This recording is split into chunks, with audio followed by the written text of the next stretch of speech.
এক ছিল একটি ছোট্ট পান্ডা, নাম ছিল গুটারা। গুটারা ছিল খুবই অলস। সে বারবার ঘুমাতো, যথেষ্ট পরিমাণে খেত না, আর কাজ করতে একদমই মন চাইত না। এক সকালে বনের সব প্রাণীরা নদীর ধারে জড়ো হয়ে উদ্বিগ্ন হয়ে বলল, নদীর পানি একেবারে দূষিত হয়ে গেছে, সবাই পীড়িত। গুটারা শুনে বলে, আমি চলি না, আমি তো বিশ্রামে আছি। কিন্তু ওখানকার আর কেউ আসতে সাহস পায়নি। মাছেরা মাঝখানে বাইরালের মতো কাঁদতে শুরু করল, আর গোটারা হঠাৎ করেই ভাবল, আমার না গিয়ে কিভাবে বাঁচবে এই নদী। সে নিজের অলসতা ভুলে ধীরে ধীরে উপকূলে হাঁটল।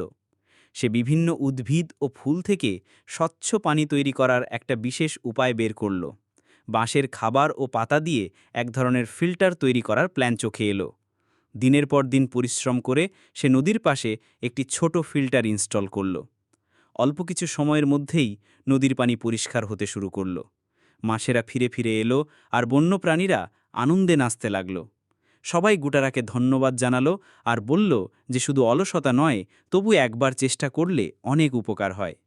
গুটারা তখন বুঝল অলসতা ছোট হয়ে গেল, কাজ করলে আনন্দও বেশি, ফলও বেশি।